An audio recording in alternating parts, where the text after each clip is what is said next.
नमस्कार दोस्तों, मैं doctor Prateek Goyal, orthopaedic surgeon and joint replacement surgeon at Santokh Bhai Durlabh ji memorial hospital Jaipur.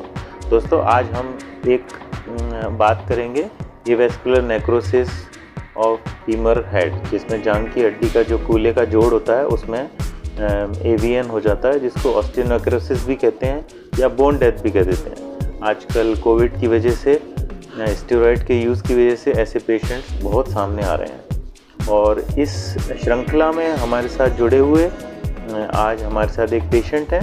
तो हमने इनकी स्टोरी ये है कि इनके जोड़ का हमने ऑपरेशन किया है, क्योंकि इनके जोड़ में एवीएन हो गया था और बड़ा फास्ट इनका डिटोरेशन हुआ। और ऑपरेशन के बाद आज ये हमारे साथ हैं। करीब 1 महीना इनके ऑपरेशन को हो चुका है। स्टेरॉयड लेने की वजह से कूल्हे का जोड़ है जो ख़त्म हो जाता है। और ज़रूरी नहीं स्टेरॉयड, ऐसे कई पदार्थ ऐसे होते हैं जैसे अल्कोहल, इन कई चीज़ों की वजह से एवेस्कुलर नेक्रोसिस हो सकता है। लेकिन हो जाए तो इसमें कई स्टेजेस होते हैं, जिसमें शुरुआत में इसको बचाया जा सकता है, लेकिन एक बार से अगर उसकी गोलाई ख़त्म हो जाए तो फिर मरीज को बहुत तकलीफ़ होती है, दर्द होता है, स्टिफनेस होती है। और फिर उसका इलाज जो अच्छा है वो यही है कि उसको फिर अंत तक चेंज करना पड़ता है। तो आज हमारे साथ एक पेशेंट हैं महेंद्र जी।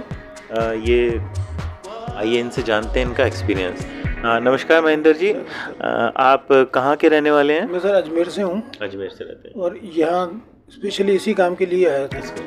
तो आपको ये जो प्रॉब्लम है कब से थी प्रॉब्लम? मुझे करीबन जून 2021 से थी और मैंने बहुत जगह दिखाया, लेकिन सेटिस्फैक्ट्री कहीं से ट्रीटमेंट इतना नहीं मिल पाया। सबके अपने अपने प्रयास थे, लेकिन इतना हो नहीं पाया। जब मैंने फिर आपको दिखाया तो फिर आपने पहली बार भी बता दी कि ये एवीएन है और ऑपरेशन होगा। मुझे खाली एक ही डाउट था कि शायद बहुत लंबे समय तक हॉस्पिटलाइज रहना पड़ेगा, लेकिन आपने मुझे सेम डे चलवा दिया और आज बहुत बढ़िया तरीके से मूवमेंट कर रहा हूँ मेरे। तो आप इस अस्पताल में आए और आपका ऑपरेशन 1-2 दिन में ही हो गया। उसके बाद का कार्य, अब तक का बाद का समय कैसा हुआ, कैसा आपका रहा और आपका क्या एक्सपीरियंस है? सर मुझे तो उसके 3 तारीख को मेरा ऑपरेशन हुआ। उसके बाद मुझे ये याद नहीं कि मेरे कभी पेन हुआ हो। जो सफ़र मैंने कराया वो बहुत मैं ही जानता हूँ। पेन किलर लेने के बाद में पूरी रात जागता था जी। लेकिन अब जो है मुझे कभी ये नहीं महसूस हुआ कि मेरे कोई पेन है। मूवमेंट के अंदर भी मुझे कोई दिक्कत नहीं। जो प्रिकॉशन बताएं उस कारण प्रिकॉशन रखनी पड़ रही है, बाकी मुझे मूवमेंट में कोई दिक्कत नहीं है जी। तो जैसा कि ये कहते हैं कि अब इनके कोई दर्द नहीं है, उसके लिए कोई दवाई नहीं खाते हैं, अपना रोज डेली रूटीन का सारा काम कर रहे हैं और अभी 1 महीना ही हुआ है। ये आज हमने इनको पालती लगाना बता दिया है। हाँ, पालती लगाना बता दिया है, कार ड्राइविंग अलाउ कर दिया है जी। और बाकी फिजियोथेरेपी में जो कुछ एक्सरसाइज और ऐड करी है जी, वो एक्सरसाइज करेंगे तो जो थोड़ी मोटी कुछ रह रही है वो भी।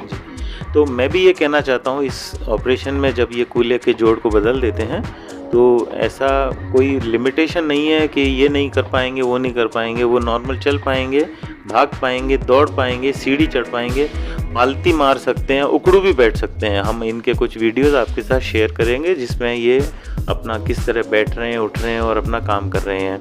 तो आपका ऐसे लोग जो इस रोग से पीड़ित हैं उनके लिए आपका कोई सलाह या संदेश है? तुरंत प्रभाव से डॉक्टर साहब से संपर्क करें, जहाँ भी हो। अगर हो सके तो यहाँ आएँ और तो तुरंत बढ़िया इलाज पाएँ और अपने तकलीफ़ों से अंत पाएँ।